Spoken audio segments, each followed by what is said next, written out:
Hola, buenas tardes. Soy Eunice Ramírez de la carrera de Lengua y Literatura de la Universidad Autónoma de Baja California Sur y me encuentro hoy en compañía de la doctora María Reina Carretero Rangel y la maestra Vania de la Vega Chiota, representante de la doctora Alicia Girón, en este encuentro que lleva por título La cooperación internacional desde la Cátedra Extraordinaria Fátima Mernissi de la UNAM.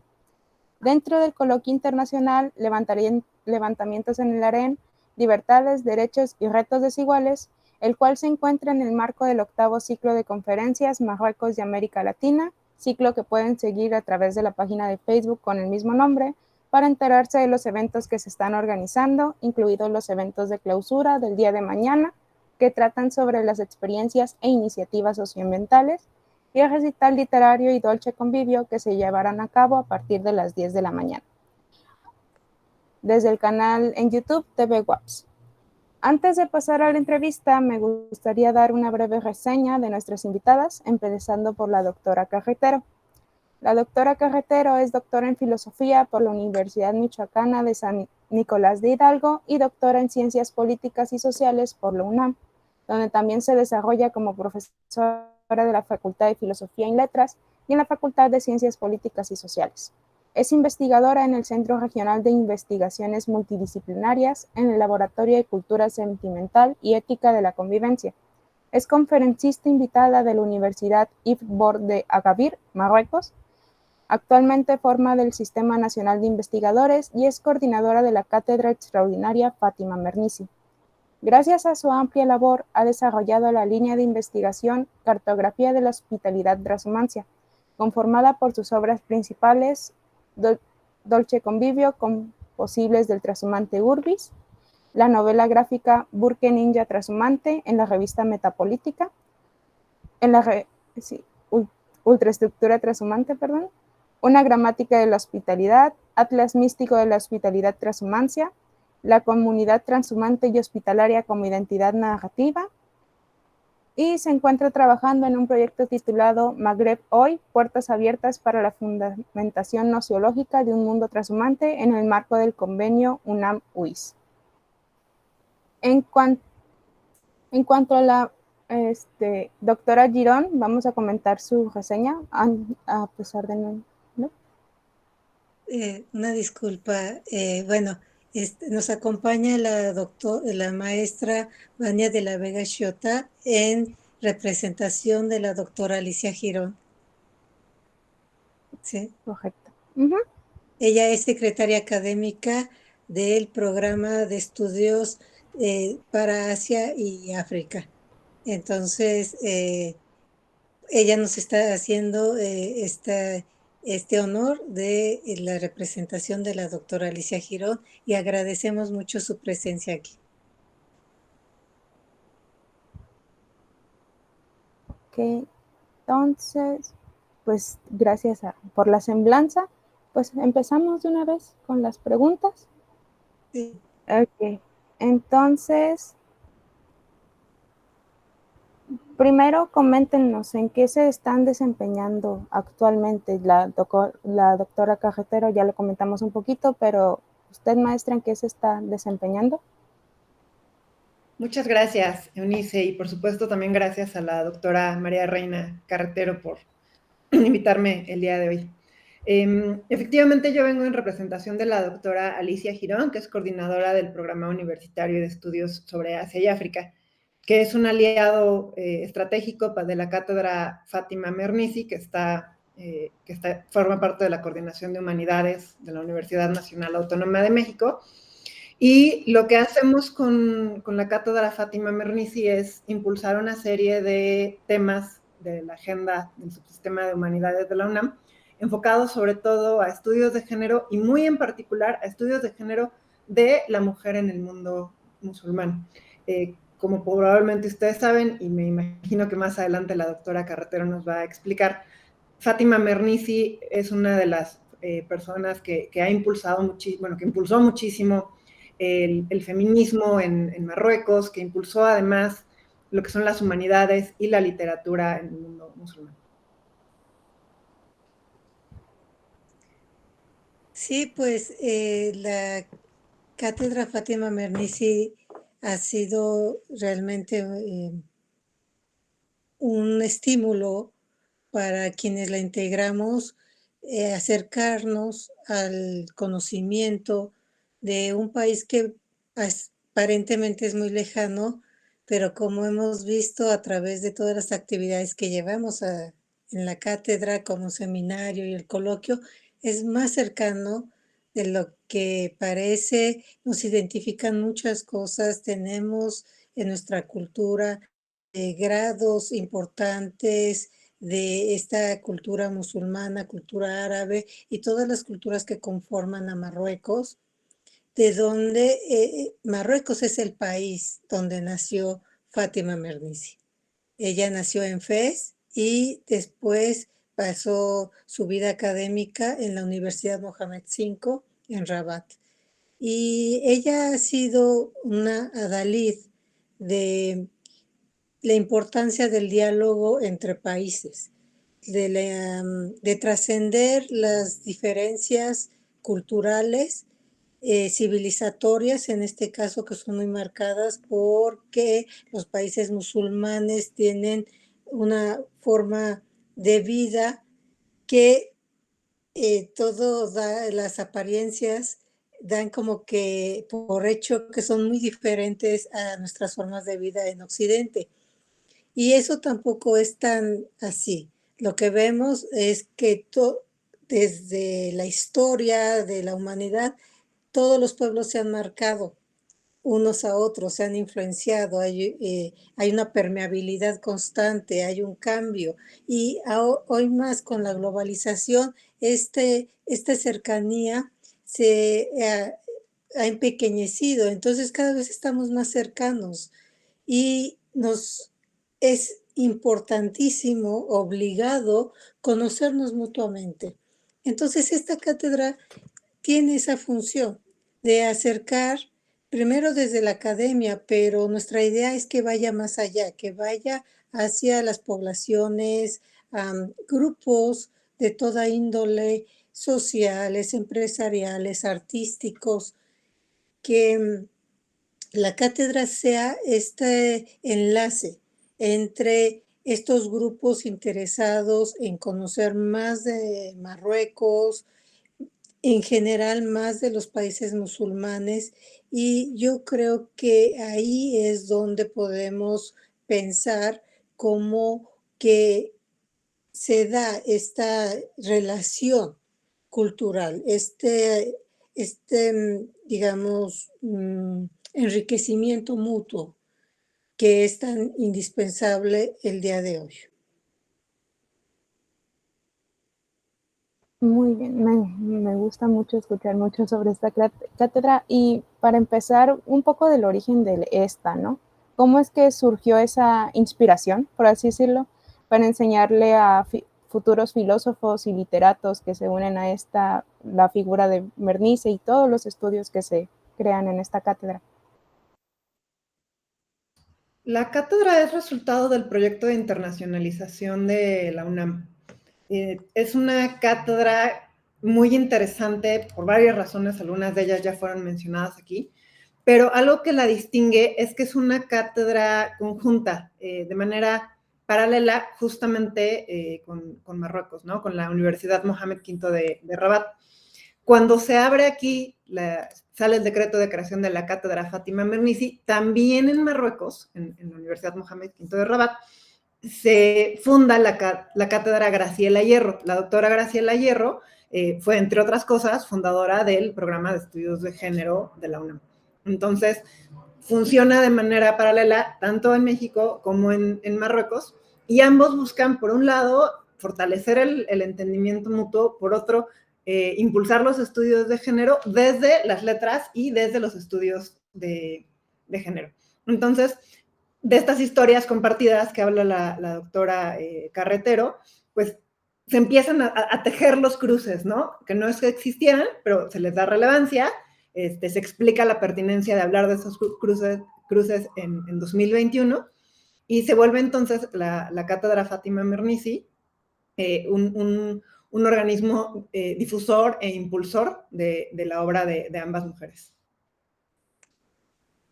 Sí, y bueno, yo creo que es un instrumento sumamente valioso esta cátedra, así fue pensada también para impulsar esta cooperación internacional, que es el tema, ¿no?, de nuestra entrevista. Em, ¿Cómo pensar la cooperación el día de hoy? En los años anteriores se pensaba en la cooperación sobre todo en términos como, pues, turísticos, ¿no? En términos administrativos, incluso también financieros, sobre todo, ¿no? Financieros estaba en el centro, este impulso financiero. Y el día de hoy, además de esto que es muy importante, de estos puntos, también creo que lo que está como guía de esta cátedra es el conocimiento mutuo y el intercambio de nuestros saberes, que son saberes milenarios, ancestrales. De hecho, en la conferencia inaugural de este coloquio de levantamientos del harem, libertades, derechos y retos desiguales, hablé sobre el cosmopolitismo ancestral. Esto es que no es solamente el cosmopolitismo moderno de los países europeos o de América del Norte, sino el cosmopolitismo ancestral, que es la recuperación de todos estos pueblos, estas comunidades originarias que tienen una importancia tanto en Marruecos como en México, las comunidades originarias. Entonces, el conocer, por ejemplo, para Marruecos es bien importante saber que tenemos aquí 68 lenguas y las comunidades que las representan y la riqueza cultural de cada comunidad, las expresiones artísticas y demás, creo que es algo muy valioso. Lo mismo que para nosotros es bien importante saber que Marruecos pues tiene las huellas de todos los pueblos que llegaron ahí, de los fenicios, de los romanos, de los bizantinos, de los musulmanes, y que después el Al-Ándalus, que fue esta conquista cultural de España, también se mezcló con los hispanos ahí. Y es decir, esta riqueza que contiene sí, digamos, el Magreb, porque eso lo comparte también con el norte de África, pues nos llegó, pero no lo sabemos, lo ignoramos. Todas estas huellas civilizatorias, culturales, pero las tenemos. Entonces, el saber esto nos enriquece mucho y enriquece también nuestra mirada sobre el ser hispanos o el ser latinos, porque sabemos de dónde, digamos, el español contiene un 70% de latín, el 10% de griego y 8% de árabe. Y el latín, a su vez, sus antecedentes son griegos, etruscos. Y en México el español además se ha enriquecido en un porcentaje importante con las lenguas originarias, con el náhuatl y otras tantas. Entonces, el español que conocemos aquí en México y en América Latina, que se nutre en cada región de las comunidades originarias, pues es también una riqueza, un bagaje cultural y de sentido que es bien importante compartir con Marruecos, porque eso nos enriquece. Entonces, no solamente Marruecos y México contemporáneo o de hace 100 años, sino nuestro bagaje, nuestra riqueza milenaria, que son todos los pueblos del mundo. Porque también los visigodos que venían de Alemania, de estos países nórdicos, todos estos bajaron hasta acá. Entonces, imaginen ustedes encontramos ahí a toda la humanidad. Si buscamos las raíces, nos vamos a encontrar todos y todas ahí. Entonces creo que esa mirada cosmopolita ancestral es muy importante recuperarla, es muy importante saber que compartimos toda la riqueza civilizatoria de la humanidad, que no solo somos de una nacionalidad, sino que somos este increíble mestizaje que se ha construido, que se ha diseñado a lo largo de la humanidad.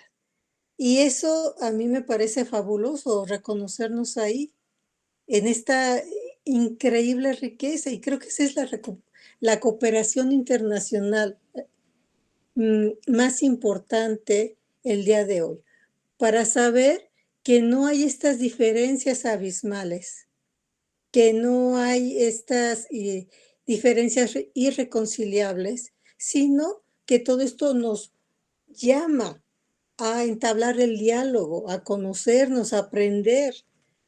¿Por qué a nosotros en América Latina y en América también del Norte, no conocemos nada, casi nadie habla árabe, por ejemplo? No conocemos nada del Islam, más que ciertos rasgos que por lo general son negativos. Entonces eso se nos ha sido negado como conocimiento. Igual que podemos decir de la India y de otros tantos países de Asia. El hecho de irnos acercando de esta cooperación internacional va hacia allá, el sentirnos cada vez más cercanos y que eso nos lleva a una mayor cooperación y también integración a nivel mundial y hacer nuestros tanto los logros como los problemas de cada país. Esto es todo lo que sucede en África nos toca, lo que sucede en Asia nos toca y también para ellos lo que sucede en México, en toda América, les toca, les importa, porque cada vez estamos más integrados. Pero esta integración no puede hacerse solo en base en tratados comerciales, sino en un mayor reconocimiento de nuestros lazos milenarios, que son los que nos unen y que a pesar de que han estado ignorados, que han sido ignorados, están ahí. Y entonces ahora creo que es el momento, porque toda esa reivindicación de las comunidades originarias, que es emergente esta reivindicación y que se antoja que cada vez va a ir creciendo, va a ir creciendo esta reivindicación del reconocimiento de sus lenguas, de sus costumbres, de sus tradiciones. En lugar de separarnos y de hacer como pequeños grupos, nos tiene que servir como para hacer este gran tejido civilizatorio y cultural, para reconocernos que todos estamos ahí unidos, que todos estamos enlazados, no por hilos que si los jalamos nos llevan a milenios atrás. Entonces creo que por ahí va esta cátedra, eso es lo que posibilita. Y Fátima Mernissi siempre abogó por esta idea del diálogo, del adab, que el adab es el conocimiento del otro, de la otredad, para aprender. Muy interesante. Y hablando un poco de este intercambio de culturas, esta migración, usted, doctora Carretero, en varias entrevistas, que ya le han hecho muchas de seguro, ha hablado del término trashumante, y pues me llama la atención el hecho de que siempre le diga trashumante y no tanto pues ese intercambio, ¿no? Esa migración que hay entre culturas. Y me gustaría saber cómo es que surge este término en específico. Sí, pues es muy interesante la historia de este término en mis investigaciones. Cuando yo comencé hace ya más de 20 años a estudiar esto, la migración internacional, el término a mí no me parecía completo. O sea, es decir, coyunturalmente, claro que hace sentido porque se migra. Y solo que lo que en mis investigaciones, lo que se me fue develando es que la migración es constitutiva, o sea, cambiar la movilidad, de cambiar de un territorio a otro físicamente, pero incluso también emocionalmente. Los seres humanos cambiamos, nos transformamos. Entonces, yo busqué una palabra para dar cuenta de este cruce continuo de tierras o de fronteras. Y este fue el latinismo transhumus, que trans quiere decir cruce y humus tierra. E incluso la relación de uno con el otro somos humus, porque somos una tierra que va a otra tierra. De ahí que entonces esta transhumancia es también la relación con la otredad. Y también es el cruce de tierras físico, cuando salimos de nuestro lugar de origen, donde nacimos, para ir a otro lugar, ya sea de manera forzada o de manera como ahora también se lleva para conocer, para aprender del otro, para ir a estudiar, para enamorarse, para disfrutar. Es que somos seres humanos que buscamos, somos buscadores, buscadores y es la primera gran transhumancia es cuando salimos del vientre materno. Sí, es cuando nos separamos de esta tierra que es nuestra madre. Y tenemos que salir porque no podemos quedar ahí. Entonces, la transhumancia también va de la mano de la hospitalidad. Nuestra mamá nos alberga sin cobrarnos renta durante casi 10 meses, como bien sabemos, ¿no? Ella ahí, en ese espacio, nos da de comer. Están todas las condiciones para que podamos nacer. Pero en su momento estamos ya golpeando para salir, golpeando la puerta. Ábreme, ábreme. Y salimos al mundo, un mundo que en el primer momento pues nos es ajeno, nos es extraño, sufrimos por este desprendimiento inicial, pero después nos adaptamos a ese otro lugar. Pero esa es solamente la primera de muchas otras que vamos iniciando una serie de transhumancias en nuestra vida cuando nos vamos de la casa de nuestros padres, ¿no? A vivir solos o a vivir con otra persona o con amigos. Esa es otra transhumancia. Luego, cuando tenemos otro trabajo en otro país o en otro estado, también hacemos otra transhumancia.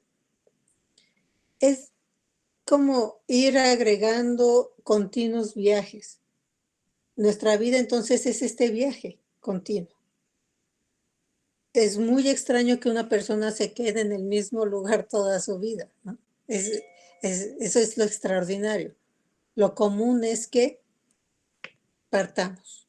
Y el viaje ese nunca cesa. Entonces, toda mi obra toda la investigación de la cartografía de la hospitalidad transhumancia tiene que ver con esta condición humana de transhumar, de viajar, de cambiar buscando el sentido a la vida. Y de esto lo acompaña la necesidad de la hospitalidad, porque solamente puedo sobrevivir cuando yo consigo quien me hospede en esta transhumancia. Por eso es tan importante que cuando cruzamos fronteras haya del otro lado alguien que nos esté esperando. Alguien que me ofrezca un espacio donde quedarme en lo que yo soy independiente. Sin esto, pues yo perezco, no puedo sobrevivir. Entonces, ¿por qué la migración, tal como está pensada, solo de modo coyuntural, como que es el resultado de un modelo económico que lanza millones de personas a vagar buscando un lugar donde estar, donde trabajar y demás? Más allá de esto, que sí es pensarlo como una condición humana en donde la hospitalidad es indispensable, en donde todos tenemos que estar preparados para las dos cosas, tanto para viajar como para dar hospitalidad. Tenemos que hacer esos dos movimientos en nosotros, porque cuando nosotros recibimos hospitalidad, nosotros tenemos que estar preparados también para darla, para retribuir, porque nosotros ya la recibimos de antemano para poder estar en el mundo de parte de nuestra madre, que tuvo a bien eso, porque bien pudo haberlo no hecho, ¿eh? O sea, ella no está obligada a hacerlo. Eso quiero que se entienda bien. Ninguna mujer está obligada a dar hospitalidad. Eso, ella, cuando dice sí, y hay que valorarlo desde esa perspectiva, de la gran hospitalidad cuando una mujer dice sí, como cuando alguien abre, tú tocas la puerta de un amigo y le dices, mira, no tengo dónde quedarme, por favor, necesito que me des hospitalidad aquí. Te puede decir sí o te puede decir que no. Y si dice que no, te dice que no, ya sabemos lo que eso implica, quedarte en la calle y a ver si sobrevives. Entonces, esto es el origen de este concepto que ha dado vida ya ahora a 7 libros y que tiene esta intención de pensarlo como una condición humana que debe de ser reconocida, protegida como un derecho humano, el derecho humano a la transhumancia, y que debe desde el Estado ser promovida y protegida. Y de ahí van, o sea, desde el segundo libro, que se llama La Comunidad Originaria, dio lugar a una iniciativa de ley que está funcionando en la Ciudad de México, que se llama Ley de Interculturalidad, Atención a Migrantes y Movilidad Humana, por la cual, y a partir de su reglamento, en las caravanas del 2018, se recibieron a miles de personas, se les dieron todas las condiciones de abrigo, atención médica, psicológica, y se les acompañó hasta que ellas quisieran irse. Porque esta ley no obliga a nadie a irse. Pueden quedarse el tiempo que quieran y el gobierno está obligado a darles estos servicios. Entonces, digamos, este pensamiento, esta propuesta de la transhumancia ya tiene su primera cristalización y logro en una ley. Y luego el último libro, que es el del Dolce Convivio con Posibles del Transhumante Urbis, también está pensada como una continuidad y reforzamiento de esta ley, que es el Dolce Convivio, tiene 7 composibles, que son la dulzura, la ternura, la sutileza, el cuidado, la responsabilidad, y todos ellos hacen la hospitalidad, ¿sí? Y se piensan como indicadores medibles para ver si, por poner un ejemplo, ahora con la pandemia, ¿qué tanto un gobierno está dando estas condiciones de atención a quienes, por ejemplo, en la vacunación, a partir de estos composibles, que yo les llamo del transhumante urbis? Ahí a donde van, están recibiendo las vacunas a tiempo, de manera sutil, tomando en cuenta la condición médica de cada persona. Les están dando albergue, cuidado, ternura, sutileza. Y realmente pueden ser medibles porque esto se puede entender como si me dieron esto o no. ¿Sí? Cuando una persona te dice, sí, sí me lo dieron, entonces califica.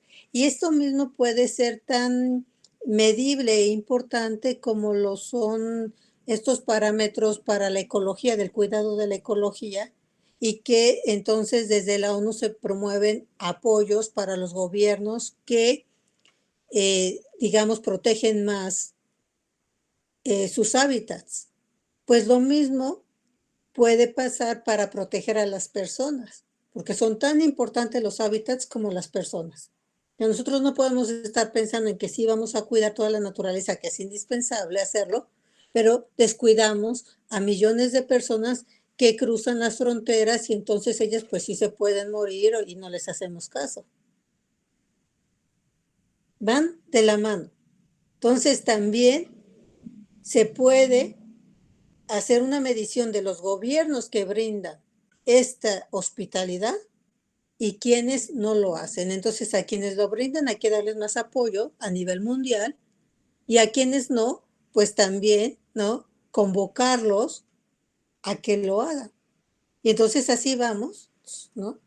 Creciendo en protección.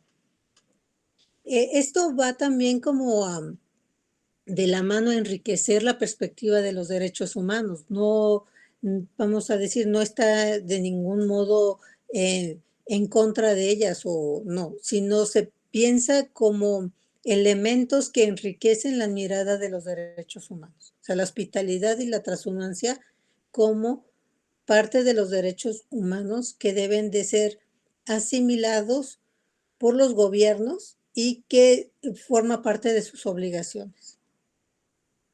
Así está pensado, Eunice. No, y es muy interesante porque pues le aportan calidad de vida a todos los que están llegando de otro país y que pues no saben qué es lo que van a hacer, ¿no? Y eso es lo más importante. Siento que es una de las cosas mucho más importantes. Volviendo un poco con la cátedra, me gustaría preguntarles a ambas, ¿cuál fue el primer encuentro que tuvieron con Mernissi y su, pues, de dónde, ya hablamos de la inspiración para la cátedra, pero sí, ese primer encuentro que tuvieron con Fátima Mernissi? Yo, antes de hablar de las actividades que hemos hecho desde el PUEA con la cátedra, quiero decir que las ideas que nos comparte la doctora Carretero me parecen sustanciales para poder entender por qué la UNAM tiene que cooperar, ¿no? Y por qué tendría que cooperar con un país como Marruecos, que ella lo dijo, o sea, se ve tan lejano, hay un océano inmenso en medio de los dos, pareciera que tenemos historias separadas. Entonces, bueno, creemos que no sabemos, ¿no? Pero cuando nos empiezan a explicar, ella nos dice, a ver, 1 de cada 10 palabras del español resulta que viene del árabe. ¿Y por qué viene del árabe? Pues porque cuando llegaron los españoles, por supuesto que ya tenían 8 siglos de historia compartida, ¿no? De tradición árabe. Entonces, empezamos a rascar y empezamos a descubrir que estas historias compartidas son reales, que tienen nombre, que tienen apellido, que tienen fecha. Cuando ella nos hablaba de esta historia, yo recordaba que justamente de los teóricos de la globalización nos dicen, bueno, lo que pasa es que la primera ciudad global del mundo fue la Ciudad de México. ¿Y por qué fue la Ciudad de México? Porque justamente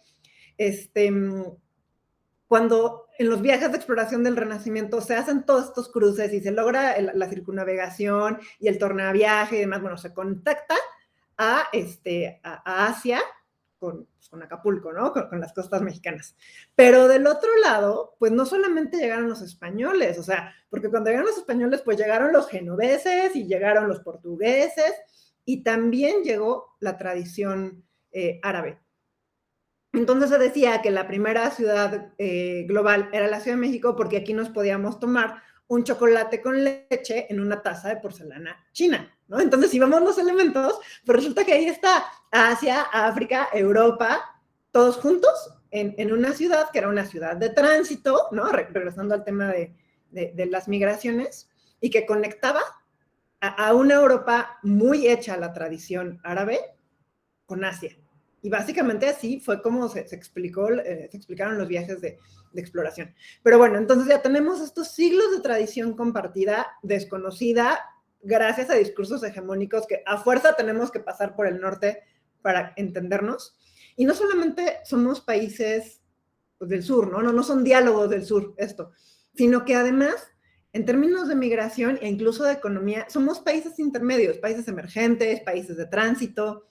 Y entonces, la realidad que viven los migrantes centroamericanos para llegar a Estados Unidos y pasan por México, pues así los viven los de África subsahariana, que para llegar a Europa, el paso obligado, o uno de los pasos obligados, es Marruecos. Entonces, esto crea sociedades complejas, evidentemente, y crea sociedades que pueden intercambiar estos diálogos y que pueden tener propuestas de solución a problemas tan graves como es la migración, pues por lo menos desde su perspectiva legal, pero evidentemente también la migración forzada, ¿no? Y finalmente sí, esta me parece que es la esencia de la cooperación internacional y que justifica la existencia de la cátedra Fátima Mernissi y de la cátedra Graciela Hierro, porque entonces estamos en un mundo que de repente surge este virus SARS-CoV-2 y los países se cierran, ¿no? Y regresan estos discursos nacionalistas exacerbados y a ver, ¿yo por qué? O sea, y mientras yo tenga un contagiado de COVID y tenga un ciudadano no vacunado, entonces cierro fronteras. No, no, porque la vocación de la humanidad no es esa y porque todos tenemos, bueno, la doctora Carretero no dice que el derecho, casi como la obligación a migrar, ¿no? Y la obligación, así entender el Estado como este organizador de la soberanía, pero también con el responsable de apoyar a los vecinos, ¿no? Y bueno, regreso ahora sí a la pregunta, me parecía muy necesario hacer estas anotaciones. ¿Cómo iniciamos? Pues así, empezamos con un conversatorio de género, queriendo entender qué teníamos en común. Entonces, nuestra primera actividad donde convocamos y utilizamos como parte de los organizadores a la cátedra Fátima Mernissi desde el Programa Universitario de Estudios sobre Asia y África fue un conversatorio de género en el marco del Día Internacional de la Mujer Trabajadora en 2020. Fue una de nuestras últimas actividades presenciales antes justamente de la pandemia. Tuvimos 2 mesas y una conferencia magistral que justamente se llamó Fátima Mernissi, Pensadora. Y la impartió la doctora Sara Šefčovič del Instituto de Investigaciones Sociales de nuestra universidad. Las otras mesas fue políticas públicas, inserción social y trabajo invisible, de manera cruzada con países de Asia y África y su comparación con México. Y la mesa 2, migración forzada, abandono y violencia. Lo menciono muy rápido. Después tuvimos el círculo de lectura de género en Asia y África. Recorrimos varias regiones y para Medio Oriente fue la hora de Fátima Mernissi y nos ayudó el doctor Moisés Garduño de la Facultad de Ciencias Políticas y Sociales de la UNAM. Y después tuvimos 2 actividades más. El Seminario Internacional de Literatura Japonesa y Género, que fue coordinado por la maestra Alejandra Tapia y la de La Voz, donde exploramos 1000 años de literatura japonesa escrita por mujeres. Platicamos con los encargados y los académicos de la Coordinación de Humanidades si era pertinente convocar a la cátedra Fátima Mernissi. Y justamente, bueno, la respuesta se justifica un poco con los comentarios de la doctora Carretero, porque nos decían, bueno, sí, porque al final lo que vamos a hacer es fortalecer la concepción humanista de las mujeres y proyectar y divulgar la igualdad de género. Entonces, y es hacia Asia y África, ¿no? Que es el objeto de estudio del PUE. Y ya por último, el curso de Género, Economía y Cultura en Asia y África, también tuvo de convocante a la cátedra Fátima Mernissi y a Fundación UNAM junto con nosotros, y fue un curso que fue enero-mayo del 2021. Entonces ya en este año, después nuestro rector tuvo a bien designar a la doctora Carretero, coordinadora de la cátedra Fátima Mernissi, y yo, bueno, hasta ahí podría explicar. Muchas gracias, Vania. Sí, la cátedra ahora en esta nueva etapa que es en la que yo entro a partir de mayo de este año, pues se propone seguir haciendo este trabajo que ya inició el programa de estudios de África y Asia, el Centro de Investigación de Estudios de Género. Creo que ya hay un camino importante andado y nosotros lo que ahora nos proponemos es profundizarlo, expandirlo y pues a la fecha tenemos ya buenas noticias para la cátedra. Nuestra relación con la Universidad Ibn Sohor de Agadir, Marruecos, que ha tenido a bien acoger la cátedra, y la Coordinación de Humanidades, que es de la UNAM, que es la sede de la cátedra, ha nombrado a la Universidad Ibn Zohor como universidad asociada de la cátedra. Entonces, esta es una muy buena noticia porque eso nos permite tener un anclaje del otro lado, ¿no?, del mundo en Marruecos, como para poder nosotros impulsarla desde ahí.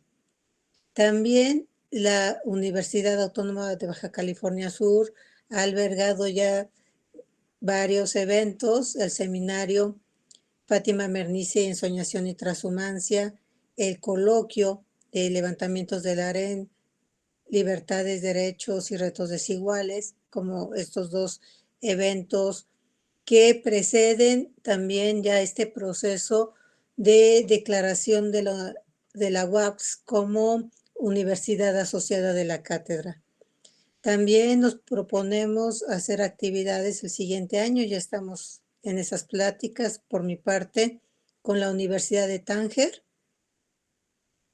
para iniciar eventos ahí para también un proceso de integración a la cátedra. Lo mismo que ese es un proyecto, también la Universidad de Fez, que es el lugar de nacimiento de Fátima Mernissi. Y obviamente que estrechar lazos y empezar actividades con esta universidad que es la sede conjunta, que es la Mohammed V en Rabat. De esa manera, nosotros tendríamos pues ya una mayor integración y diversificación de las actividades. Esto aseguraría como para el futuro que cada una de estas entidades llevaran a cabo actividades y no se recargara solamente en alguna instancia, sino que fuera como algo compartido. Un semestre se hace un evento, otro semestre lo hace otra universidad y así se va, ¿no? Se va haciendo una actividad constante, pero que va pasando de entidad a entidad y eso asegura su continuidad para que no se agote una sola entidad. Eso es el proyecto, que es un proyecto también que va de la mano de esta cooperación internacional que se proyecta hacia un futuro muy largo, muy extenso, es decir, que después de nuestra coordinación, quienes vengan lo puedan continuar en condiciones ya muy estructuradas, es decir, que la estructura de entidades universitarias ya esté muy consolidada. Esa es quienes participamos en la cátedra, la doctora Guadalupe Valencia García, que es la coordinadora de humanidades, el doctor Alberto Carrera, Portugal. Ese es nuestro proyecto de la cátedra y cómo le estamos pensando hacia el futuro. Que independientemente de quien esté al frente de ella, ya la estructura esté consolidada y entonces eso asegure su permanencia, porque creo que es un espacio en donde todos y todas nos encontramos. Esto que dijo la querida maestra Vania es bien importante. Cuando pensamos en un tema muy álgido ahora, ¿no?, que es la colonización, la conquista en México, cuando pensamos que, bueno, pues estos genes genoveses, ¿no?, italianos, si nos remitimos a la antigüedad, romanos, y que vienen de los griegos, y luego todo este intercambio comercial con Asia, ¿no? ¿Qué tenemos? Tenemos un mundo que se nos ha olvidado, porque pareciera que el mundo actual se resume a hace 500 años, ¿no? Y solamente hablamos, incluso todo lo que aprendemos no va más allá de hace 500 años, cuando bien nos va, digo, podemos limitarlo incluso a 100 años, pero nosotros tenemos que reconocer todo este pasado, es el momento ahora. Es el momento de reconocer todos estos lazos que nos unen y por los que abogaba tanto Fátima Mernissi, y saber que todas las civilizaciones también son nuestras, apropiarnos de ellas, apropiarnos de todos estos lenguajes. Por ejemplo, la maestra Vania estudia Japón. Japón es una civilización que nos es extraña, que nos es ajena. Aparentemente ella nos dirá cuáles son esos lazos que sí nos unen, que estoy segura que también nos unen lazos. Es eso, o sea, es el momento de reconocernos en este gran conocimiento y sin olvidar y también intercambiar el conocimiento de México. Ayer yo hablé, por ejemplo, de la comunidad Rarámuri o Tarahumara, todo este encanto que ha provocado en artistas tan importantes como Antonín Artaud, Leclésio, el Nobel de Literatura y demás, por mencionar una sola de tantas comunidades que hay. Así, imaginen ustedes cada país con cada comunidad y luego los países ya en su forma contemporánea. Entonces es un cúmulo de conocimiento que creo que a todos nos importa y es indispensable que nos apropiemos de este conocimiento. Y bueno, lastimosamente se nos acabó el tiempo, pero muchas gracias por esta entrevista, por darnos a conocer esta cátedra que ojalá mucha gente se una porque es un espacio sumamente pues prolífero de todas estas investigaciones y ya no solo es Marruecos, América Latina, son muchos más países. Y pues les damos las gracias por aceptar la invitación, aceptar esta entrevista y ya, muchas gracias. Muchas gracias, Eunice. Muchas gracias, maestra Vania. Gracias. No, todo el gusto es mío, doctora. Gracias. Gracias.